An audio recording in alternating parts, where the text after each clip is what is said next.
자, 그러면 그러면 애기도 그럼 죄인이야 임마? 또 얘기 나올 수 있어. 네, 가능한 모든 비판을 다 다뤄보고 애가 태어난 애가 무슨 죄야? 또 이렇게 얘기하는 사람 있죠. 근데 실제로 상속된 죄에 대해서 성경이 말하는 거는 심지어는 태어나기 전에 아이도 하나님 앞에서 죄에 대한 책임을 가지고 있다라는 거예요. 그리고 아까 말씀드린 것처럼 아이라 할지라도 죄로 향하는 성향을 갖고 있어요. 실제로. 그래서 유치원 교사한테 물어보세요. 이거 인정하실걸요? 그렇다고 이렇게 우리가 생각하는 어떤 윤리 도덕적인 문제를 애들이 죄가 많아 이렇게까지는 얘기할 수 없겠죠. 애들이니까 그냥 봐주잖아요. 근데 그게 봐주는 거지 선한 건 아니거든요. 애들이니까 이해하고 넘어가는 거지 그 자체가 선한 건 아닐 수 있어요. 그럼 또 이런 얘기예요. 야, 그러면은 예수를 믿을 만한 그런 어떤 정서가 아직 생기지 않은 영유아가 갑자기 불의의 사고로 사망했을 경우 그럼 지옥 가? 무조건 지옥 가는 거야? 영유아는 그럼 죽으면 천국 갈까? 지옥 갈까? 이것도 물어보시는 분 있어요. 복음을 이해하지 못하는 나이에 혹은 복음을 믿지 않고 죽은 아이의 구원 문제. 결론부터 얘기하면요, 성경이 명확하게 이거에 대해서 이야기하고 있지 않아요. 그러니까 정답만 딱 말하면, 답만 말하면 모른다예요. 근데 이렇게 얘기하면 모른대 그러면서 있잖아요. 그러니까 기독교는 불한 거야 막 이런 것도 이제 공격을 하잖아요. 그러니까 제가 청년부에서 몇 번 얘기했는데 모른다고 얘기하는데 세련되게 모른다고 얘기를 해야 돼. 그러니까 디테일이 살아있는 모른다. 자, 보세요. 결론은 모른다가 맞는데 근데 혹시 구원을 받을 수도 있다 라고 유추할 수 있는 구절도 있어요. 예를 들면 다윗과 바세바 사이에서 첫 아이가 나왔는데 하나님의 심판으로 병에 걸려서 죽었어요. 아주 어린아이죠. 어린아이인데 죽었어요. 근데 다윗이 이렇게 얘기합니다. 나는 그에게로 가려니와 그는 내게로 돌아오지 아니하리라. 근데 아시는 건 아시겠지만 많은 시편의 고백에서 다윗은 자기가 죽으면 하나님께로 갈 것을 확신했어요. 자기 구원을 확신하고 있었다는 거죠. 근데 그 확신했던 다윗이 지금 이런 얘기를 해요. 나는 그에게로 가려니와 그는 내게로 돌아올 수 없다. 그럼 뭐예요? 그러니까 암시하는데 그렇다고 해서 그러면은 죽으면 그래 그러면 성경의 교리는 뭐예요? 뽑아낸 진리라는 걸 알았죠? 교리. 그러면 자 몇 살 이전 죽은 애는 무조건 천국. 교리로 이제부터 우리가 만납니다. 땅 왜 이렇게 안 할까요? 안 할까가 아니라 왜 그렇게 말을 못 할까? 왜 그렇게 분명하게 얘기를 안 할까요? 그 이유는 저희 세련되게 모른다는 말을 하는 방법을 좀 알려드리는 거예요. 이거를 일반 원리로 얘기하면 되게 위험합니다. 물론 하나님께서 구원은 하나님의 주권이기 때문에 어떤 방식으로 구원할지 우리는 솔직히 몰라요. 하나님은 가능하세요. 근데 문제는 만약에 이렇게 명확하게 영유아의 구원에 대해서 어린애가 죽어도 그럼 무조건 천국 간다 이렇게 명확하게 교리적으로 판단을 내리지 않고 있는 이유가 뭐냐면 하나님은 인간이 악한 존재인 걸 너무나 잘 아시기 때문이에요. 이게 무슨 뜻이냐? 예를 들면 만약에 이게 교리화되면 어떤 문제가 있을 것 같으세요? 교리화되면 자살도 마찬가지입니다. 똑같은 거예요. 자살하면은 지옥 갈까 천국 갈까? 성경에 근데 이제 그냥 카더라로 자살하면 무조건 지옥 가는 걸로 알고 계신 분들이 꽤 많아요. 옛날 교회에는 그렇게 가르쳤나 봐요. 근데 정직하게 말하면 성경에 그런 말은 없어요. 자살하면 지옥 간다는 말이 성경에 없습니다. 그러니까 정확하게 말하면 뭐예요? 목사님 자살하면 지옥 가요? 모른다예요. 정확히 말하면 몰라. 근데 그걸 왜 명확하게 대답을 안 할까? 자살해도 그럼 천국에 갈 수 있습니다 라고 말을 하든지, 아니면 자살하면 무조건 지옥에 가 라고 교리로 빵빵빵 박아놓으면 편할 텐데 왜 이렇게 모호하게 하셨을까? 똑같아요. 만약에 이게 명확하잖아요? 그러면 영아 사례가 판칠 겁니다. 영아 사례. 생각해보세요. 여러분 자신 있어요? 여러분 자녀들 아직 뭐 결혼도 안 한 청년도 있지만, 결혼하신 분 나중에 뭐 여러분 자녀 낳을 거잖아요. 자녀 낳으신 분도 있고 이미 다 키우신 분도 있고. 여러분 자신 있어요? 여러분 자녀 낳아서 예수님 믿게 할 자신 있어요? 확신해요? 물론 주 예수님 믿는다 그러면 너가 내 주인 건 어디냐, 뭐 하나님의 말씀에 약속은 있지. 근데 우리 주변을 보자고. 그게 확실하냐고.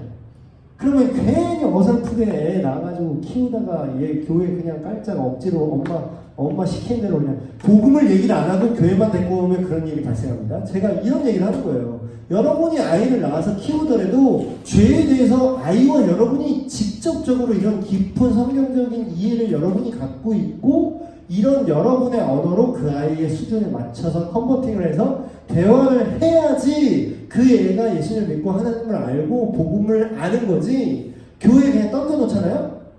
그게 지금 우리 한국교회 결과예요. 길어야 중고등부야. 길어야 중고등부. 고등부도 오래 갔어. 청년들, 이제 오랜만에 나온 청년들 이제 나와서 하는 얘기, 저희 중학교 때까지 교회 다녔대. 근데 뭐 지금 자기 뭐 세상에서 막 살다가 안 믿고 살다가 이제 한번 교회 어울까 어운 거야. 뭐야? 어떻게 된 거야? 근데 일반 성도들은 그게 죄에 대해서 그렇게 깊이 들어가지 않잖아요. 예, 그게 문제라고요. 네. 그게 문제라고. 그러니까 그건 누구 책임이라고 할 수 있어요. 굳이 뭐 탓을 하자는 건 아니지만, 책임이라 하면 뭐 일단 똑바로 가르치지 않은 목회자의 책임이 있죠. 근데 그것도 목회자 탓을 할 수 없는 게, 그렇죠. 왜냐면 성도들도 성경에 뭐라 그러냐면요, 제사장아 똑바로 가르쳐라. 물론 그런 얘기도 뭐 있긴 있어요. 근데 그거보다 더 많은 기록은 뭐라고 얘기하는지 아세요? 너희 백성들아 여호와를 알라. 니네가 관심 없잖아. 니네가 각자가 관심이 없잖아요. 모르면 알고자 한 적이 있습니까? 모르면 뭐 어떻게 뭐 목사님 목 잡고 흔들어서 알아내야지. 근데 그래서 이제 제가 교회 욕하는 게 되게 부질없다고 생각하는 게, 여러분 탓할 게 없어요. 그럼 교회 탓할 게 없고, 기존에 그랬으니까 그냥 흘러온 그것도 잘못인 거예요. 근데 그럼 누가 막 강제로 막 이렇게 안 흘러가면은 너 내가 죽인다 이랬어요? 그냥 여러분이 동의하고 나도 모르게 동의하고 흘러온 거야. 그게 죄에 대한 이런 하나님 말씀 교리에 대한 심지어는 지금 어떤 지경이냐면요, 교리를 얘기하는 게 되게 안 좋은 것처럼 생각하는 성도들도 있어요. 얼마나 이게 오해가 심한 거야.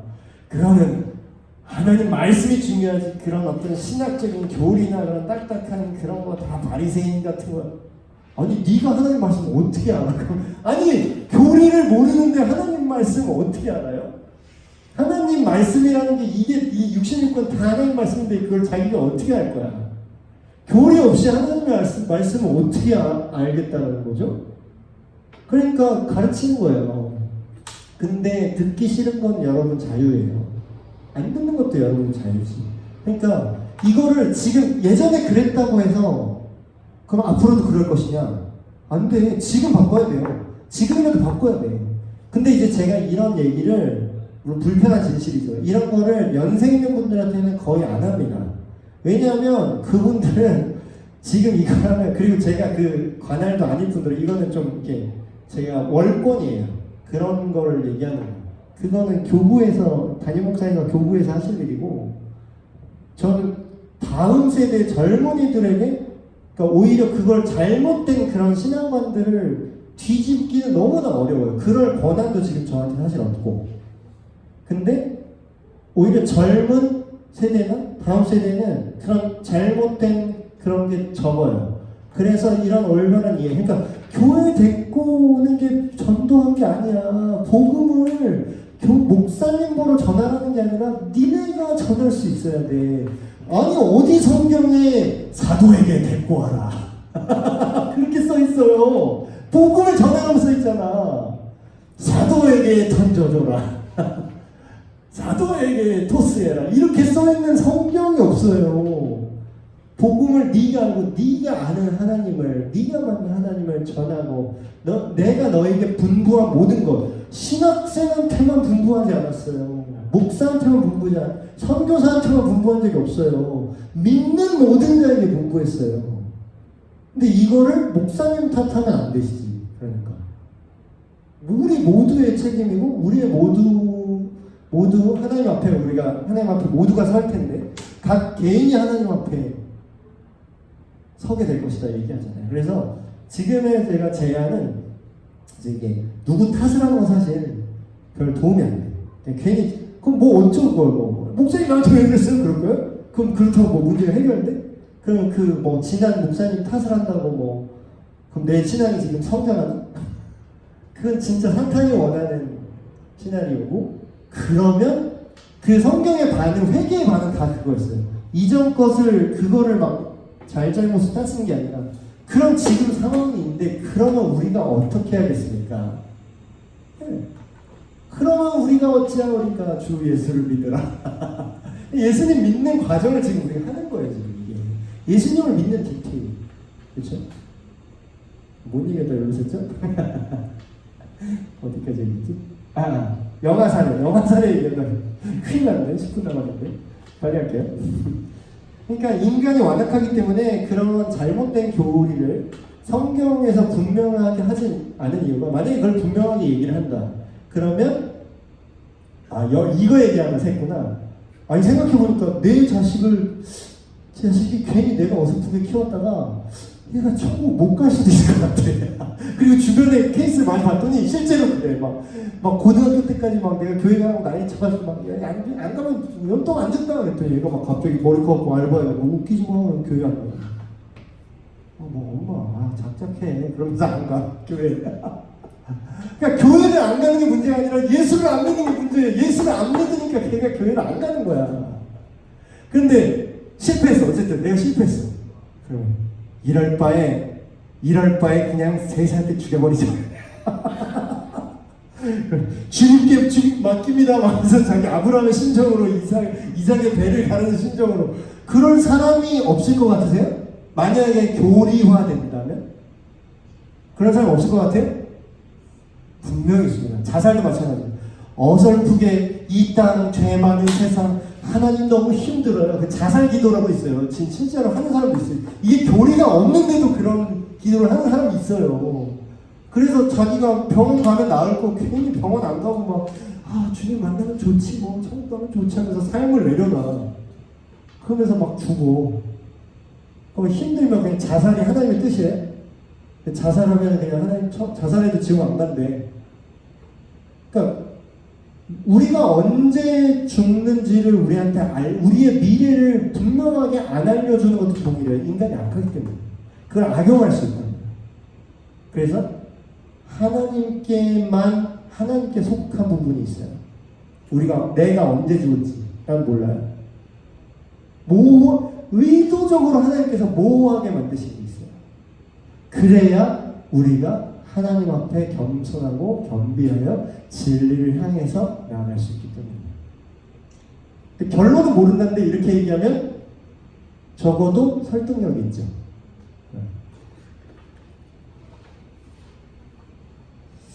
그래서 어쨌든 영유아는 명확한 교리적 답은 없지만 하나님께서 잘 구원하실 거라는, 하나님의 선하신 대로 잘 이끄실 거라는 그런 유추가 있다. 그래서 우리 삶 속에서 짓는 실질적인 죄악이, 모든 사람은 하나님 앞에서 죄인이다. 이거는 따로 딱히 증명할 필요가 없어요. 이거는 근데 제가 얘기하면서 안 믿는 사람도 이거를 반복하는 사람은 본 적이 없어요. 그냥 네이버 포탈 딱 키고 그냥 세계 뉴스 이런 거 얘기, 아니면 세계사, 아니면 우리나라 역사 이런 얘기하면 다 피해 역사예요. 다 권력욕. 우리나라 조선시대 되게 좋은 거 같죠? 우리가 같은 민족을 전쟁에서 이겨서 사로잡은 사람들을 노예로 삼은 문화인데 우리는 우리나라 안에서 노예를 삼았던 문화입니다. 조선이 그렇게 좋은 나라가 아니에요, 여러분. 세종대왕이 뭐 한글 창제한 거는 칭찬할 만한 일이지만 조선이 결코 좋은 나라가 아니었다니까. 노비가 상위 뭐 10%도 안 되는 한 줌의 그 양반과 귀족들이 왕족이 대다수의 70% 이상의 노비를 그냥 지금 개 교배시키는 거 있죠. 그런 것처럼 인간을 교배해서 종으로 삼았다니까. 그러니까 우리나라 역사도 그런 어두운 면이 엄청 많이 있습니다. 그럼 인간이 악하다는 거예요, 인간이. 그래서 우리 스스로는 우리 죄를 이길 능력이 없다. 그러면 어쩔 수 없잖아요. 그럼 우리를 그렇게 만들었잖아요. 그럼 어떻게 뭐 어쩔 수 없고 내가 그걸 하고 싶어서 했어. 우리가 본질상 죄이니까 뭐 그럼 어쩌라고요? 그 얘기예요. 우리가 그렇게 선을 행할 능력이 없는 것이 우리의 책임감을 어떻게 좀 줄일 수 있는가? 그렇지 않다예요. 교회 역사적으로 펠라기우스주의라는 게 있었어요. 이 펠라기우스라는 사람이 주장했던 게 이제 상속된 죄, 그러니까 원죄 교리를 이 사람이 거부했어요. 그리고 그냥 우리가 자범죄, 우리가 스스로 범하는 죄만 우리에게 책임이 있다. 근데 이 논리의 합점이 뭐냐면, 그러면 어쩔 수 없는 죄이기 때문에 어쩔 수 없는 건 선천적인 거잖아요. 그렇죠? 원죄는 선천적인 거잖아요. 그렇죠? 그럼 선천적인 것은 처벌하는 것은 옳지 않다라는 거야. 이 논리대로 하면. 근데 그 논리대로 하면은 그냥 선천적으로 악한 사탄도 나쁘다고 할 수가 없잖아. 원래 그런 것이라는 이상한 논리가 생기죠. 그래서 성경이 말하는 바는 우리의 책임과 죄에 대한 그런 책임들이 그런 참된 측정의 기준이 어디에 있느냐? 하나님께만 있다는 거예요. 3번. 죄의 정도의 차이가 있느냐? 차이가 없는 것처럼 느낄 수도 있고요. 또한 차이의 개념이 있기도 합니다.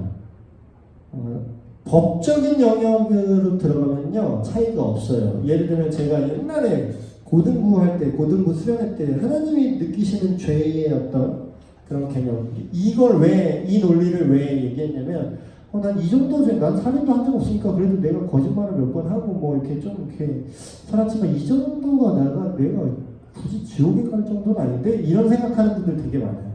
안 믿는 사람 중에서. 근데 이제 제가 그 개념을 깨트리려고 그런 얘기를 했죠. 자, 그러면 조금이면 괜찮아요? 이 논리지. 넌 지금 조금이니까 괜찮다라는 거잖아, 그 논리가. 나 살인 안 했으니 괜찮다 이거잖아. 난 그 정도는 지옥에 안 가는 게 그것도 자기 생각이죠.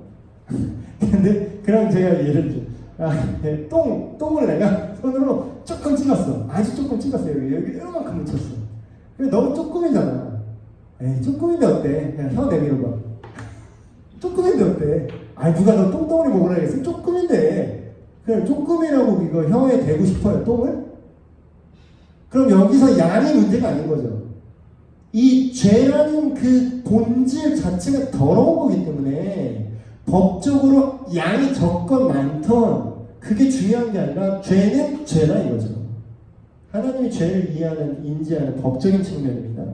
두 번째, 그러나 죄의 어떤 정도의 차이가 있을 수 있어요. 성경에서도 마치 죄의 정도의 차이가 있다는 언급이 종종 나옵니다. 대표적으로 예수님이 빌라도의 법정에서 빌라도랑 얘기하실 때 이런 얘기를 하시죠. 나를 너에게 넘겨준 자의 죄는 더 크다. 이 얘기는 뭐예요? 유다의 죄가 빌라도의 죄보다 더 크다는 언급이죠. 그리고 이런 것들을 좀 몇 개 나열하면 모르고 지은 죄, 우발적인 죄보다는 의도적인 죄, 지속적인 죄가 더 큰 죄이고, 초신자가 짓는 죄랑 교회 지도자가 짓는 죄는 똑같은 죄를 저질러도 레벨이 다르죠. 이런 측면이 있어요. 그럼 죄를 지으면, 예수 믿는 사람이 그럼 죄를 지으면 어떤 일이 벌어지나? 몇 가지 측면이 있는데, 첫 번째, 죄를 지어도 이런 사람이 있어요. 나 예수님 믿는데 오늘은 내가 성경 읽고 큐티하고 오늘 좀 느낌이 좋았어. 지금 죽으면 나 천국 갈 것 같은데 나 좀 죄 짓고 막 이번에 좀 성경도 안 보고 막 예배도 좀 빠지고 이러면은 지금 교통사고 나면 나 지옥 가면 어떡하지? 이런 사람 있어. 그럼 실시간으로 항상 내가 어떤 사람도 이런 사람 있어요. 죽기 전에 회개하지 못한 죄가 한 개라도 있으면 바로 사망이라고, 바로 지옥이라고. 이게 되게 유치한 개념인데, 성경에서는 뭐라고 얘기하냐면, 이제 그리스도 예수 안에 있는 자에게는 결코 뭐가 없다? 정죄함이 없다니. 이게 무슨 개념이냐면, 그러니까 진실로 예수님을 믿고 우리의 신분이 하나님의 자녀로 변화가 되었다면 그거는 번복되지 않는다는 거예요. 그러니까 예를 들어서 근데 내가 예수님 믿었어. 그래도 왕의 자녀로 내가 입양이 됐어. 그런다 할지라도 바로 왕자의 매너를 갖고 있는 건 아니죠. 그런다고 이게 바로 취소가 됩니까? 그렇진 않아요. 근데 또 이걸 또 강조해서 개판으로 사는 사람도 있어. 그래, 나는 한 번 믿었으면 한 번 구원은 영원하고 우리 목사님이 신분은 바뀌지 않는다고 했어요. 그래서 개진사하더라고. 죄의 아주 잔치를 보여요.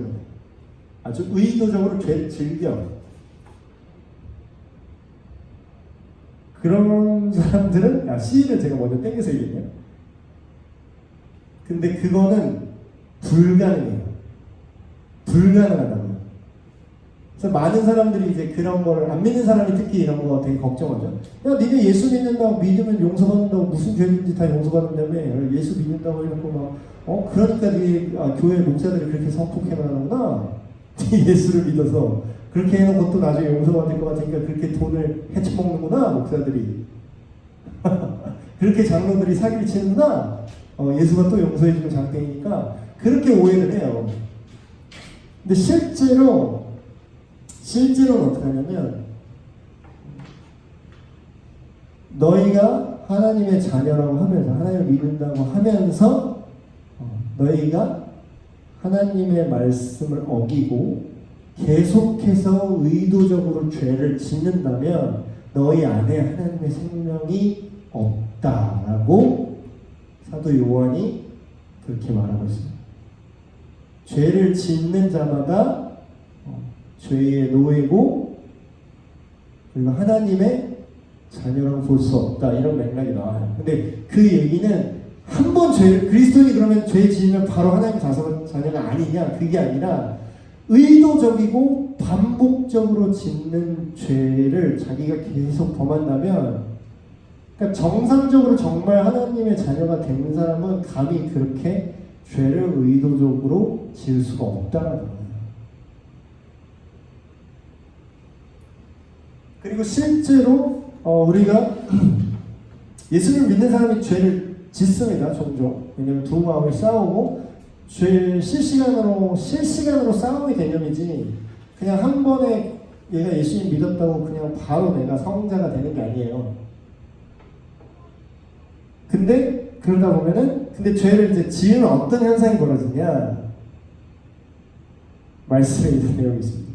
주께서 그 사랑하시는 자를 어떻게 하시냐면 징계하시고 그가 받아들이시는 아들마다 자녀마다 채찍질하신다. 그러니까 죄에 대한 징계가 따릅니다.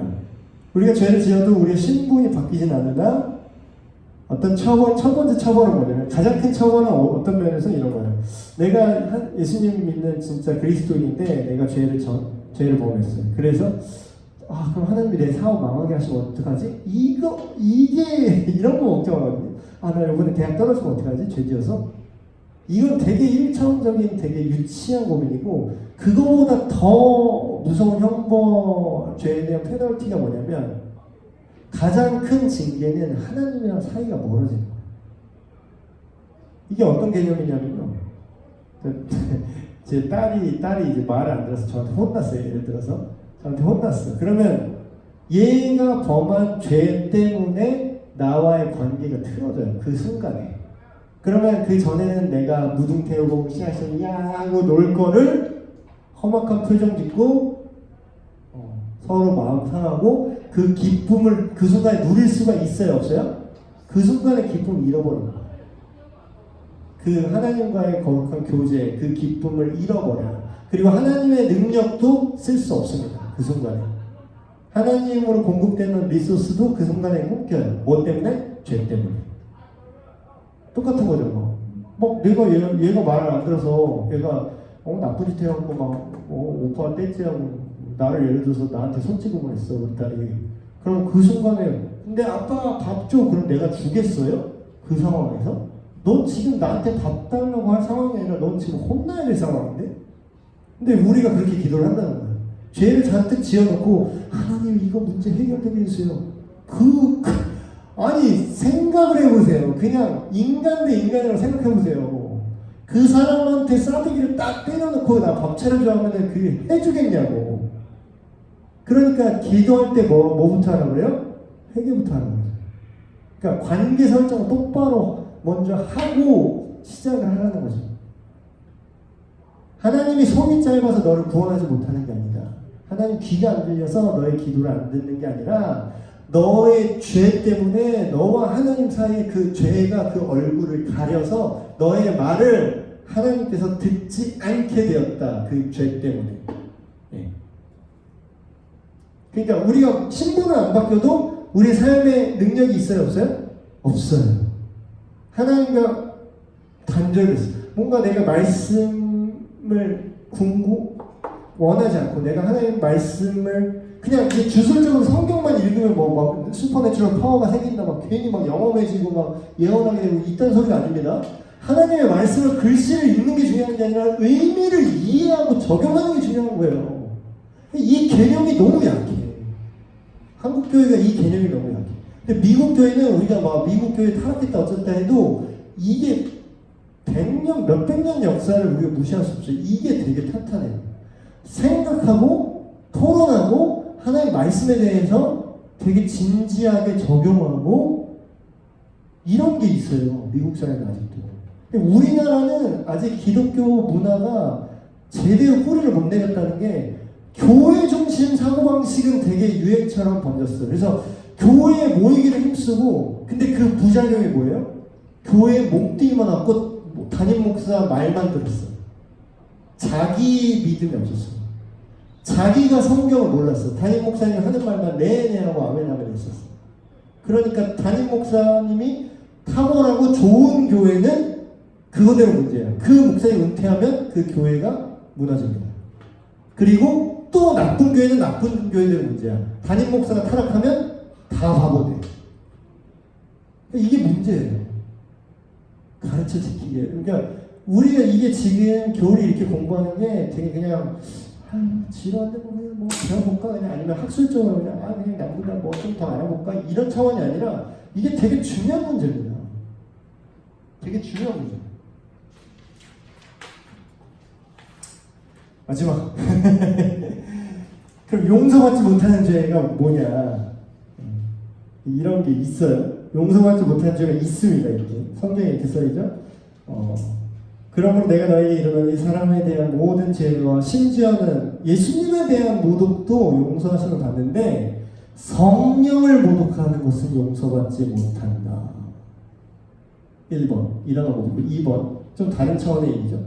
한 번 빛을 받고 하늘의 은사를 맛보고 성령에 참여한 바 되고 하나님의 선한 말씀과 내세의 능력을 맛보고도 타락한 자들은 다시 새롭게 하여 회개할 수 없나니 이는 그들이 하나님의 아들을 다시 십자가에 못 박아 드러내고 욕되게 합니다. 요약하면 두 개입니다.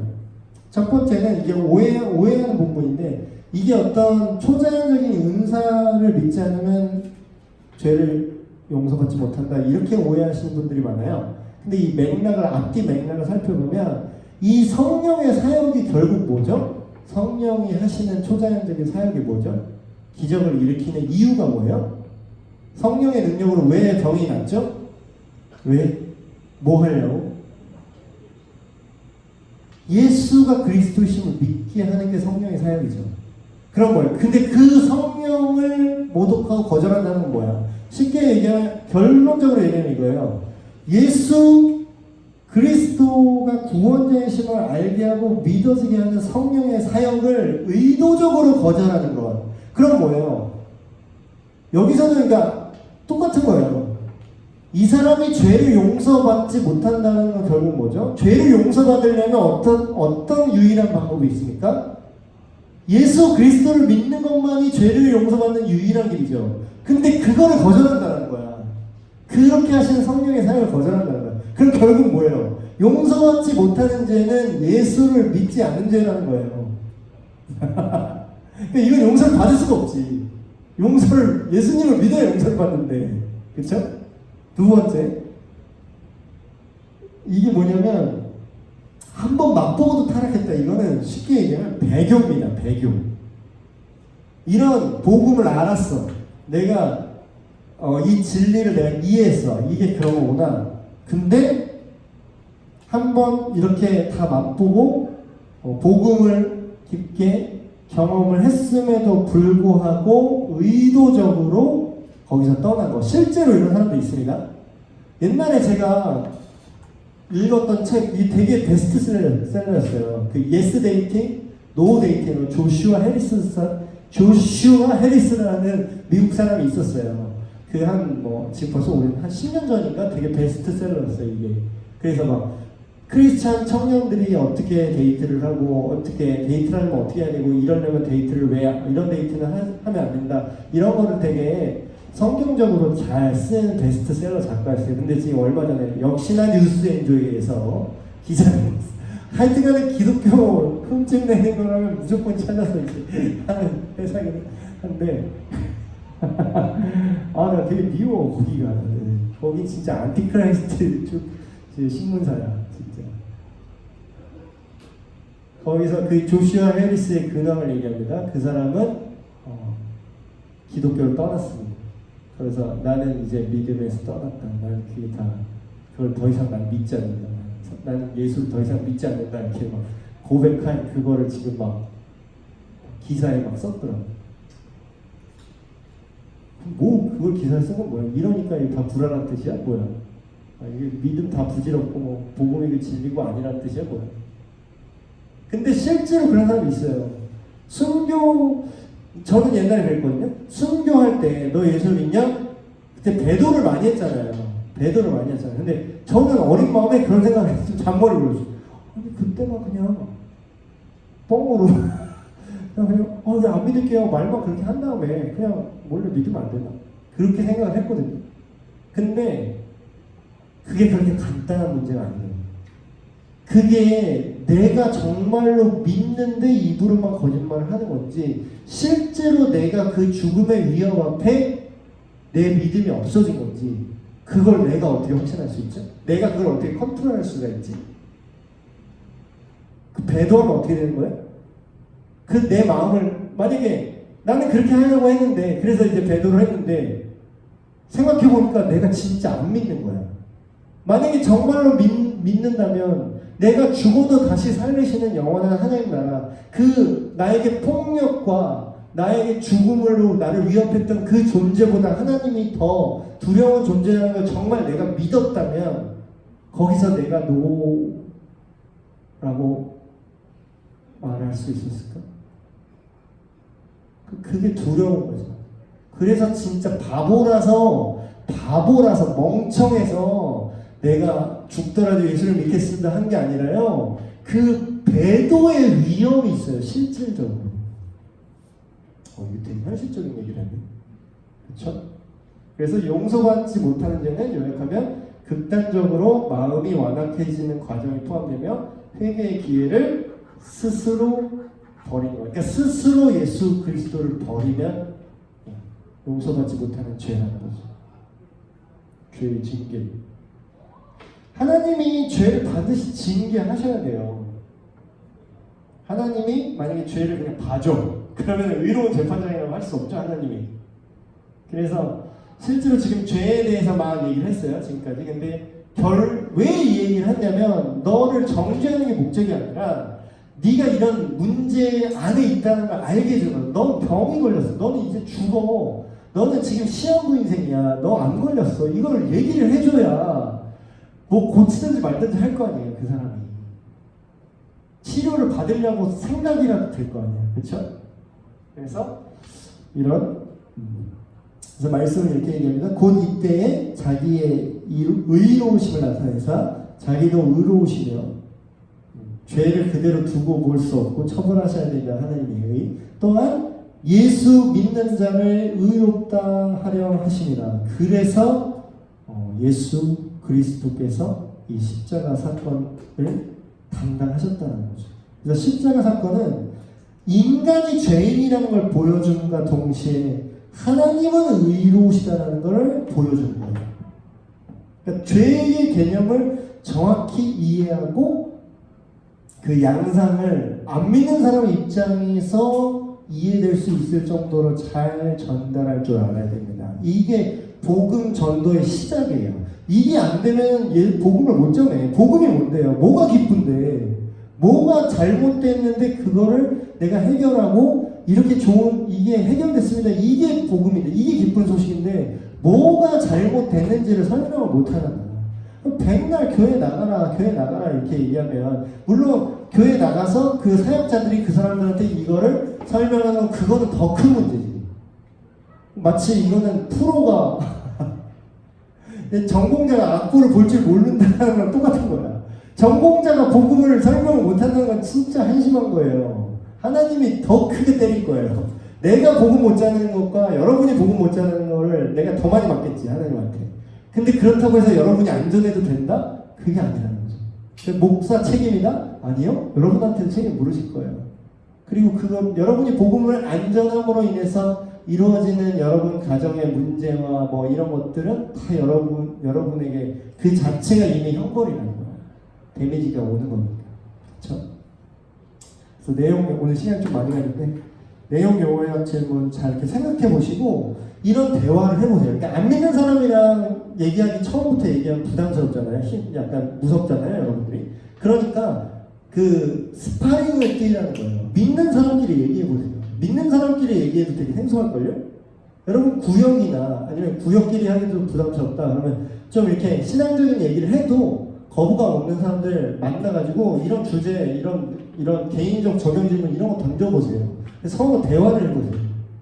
그러면 여러분의 어떤 교리적인 이해가 되게 깊어지고 적용이 되게 좋아질 거예요. 이걸 트레이닝을 하셔야 됩니다.